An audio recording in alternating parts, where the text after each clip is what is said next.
আগের ব্লগটাই তোমরা দেখলে আমি গোপালের জন্য ভোগ করেছিলাম পোলাও আর আলুর দম।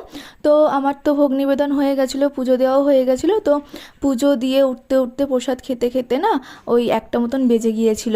সেই জন্য এইদিকে দুপুরে রান্না করতেও একটু লেট হয়ে গেছিলো। মা ভাতটা বসিয়ে দিয়েছিল আর সয়াবিনটা সিদ্ধ করে রেখেছিল, আর আলু আর পটলটাও কেটে দিয়েছিল। আমি বললাম যে আমি তাহলে রান্নাটা করে দিচ্ছি। মা গিয়েছে ছাদে এখন ঠাকুরের বাসনগুলো মেজে ফেলতে।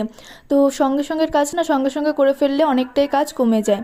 তো আমি এদিকটাতে সয়াবিনটা রান্না করছি, আলু আর পটলটা ভেজে নিয়েছি, একবারেই করে নিচ্ছি আমি, মানে আমি আলাদা করে ভেজে তুলে রাখছি না। ফোড়ন দিয়ে আলু পটল ভেজে তারপরে আমি এর ভিতরে সয়াবিনটা দিয়ে দিয়েছি।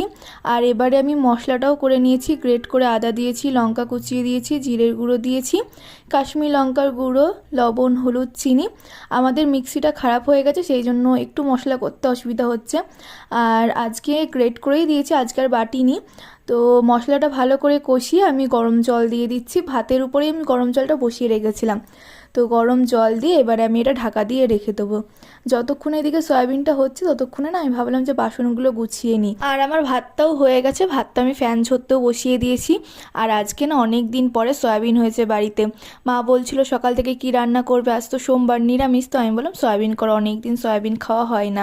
তো অনেক দিন পরে সয়াবিন করা হলো। সয়াবিন খুব একটা আমাদের খাওয়া হয় না, কারণ আমাদের বাড়িতে কেউ অতটা ভালোবাসে না। এই নিরামিষ দিনগুলোতে করা হয়, তবে বেশিরভাগ নিরামিষ দিনগুলোতে না আমরা সিদ্ধ ভাত খাই। আজ সকাল থেকে আমি কিছু খাইনি, সোমবার দিন তো আমি পুজো না দিয়ে কিছুই খাই না, তবে আজকে গোপালের ভোগ করবো বলে আমি কিচ্ছু খাইনি। তো পুজো দিয়ে আমি একটু প্রসাদ খেয়েছিলাম, তারপরে আমি রান্নাটা করে একবারে ভাত খেয়ে নিয়েছি।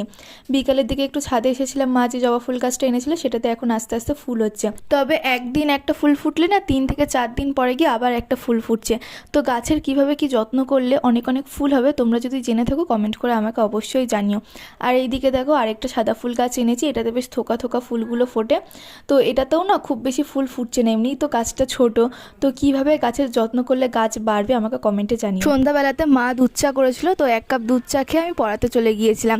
আজ রাতের বেলাতে মা বলছিল চানা হবে, তো আমি পড়িয়ে বাড়িতে এসে দেখি এখনও চানা হয়নি। মা সবে আলুটা ভেজেছে, আমি বললাম তাহলে দাও আমি রান্নাটা করে দিচ্ছি। আমি আসার পর মা রান্নাঘর থেকে চলে গেল, মা এখন আটা মাখছে, তাহলে তাড়াতাড়ি হয়ে যাবে। আমি একদিকে চানাটা করব, মা একদিকে আটাটা মেখে নেবে, এবারে পরোটাগুলোও ভেজে নিতে পারবে, আর চানাটা ওই দিকটাতে হয়ে যাবে। তো সেই জন্য আমি চানাটা করতে এলাম। আর আজকে পনির দিয়ে করা হচ্ছে, আর আমাদের বাড়িতে তো মিক্সিটা খারাপ হয়ে গেছে সেই জন্য কাজু বাদামটা না আমরা বেটেও দিতে পারলাম না। একটাই হামানদিস্তা টাইপের ছিল ছোট্ট, ওটাতে আর কি বেটে বেটে দিয়েছি গুঁড়িয়ে। আর এইদিকে দেখো মা পরোটাগুলো ভেজে নিচ্ছে, আজকে এরকম 3 কোনা টাইপের পরোটাগুলো করেছিল। আর আজকে চানা মশলাটা জানো তো খুব সুন্দর হয়েছিল খেতে। ভিডিওটা ভালো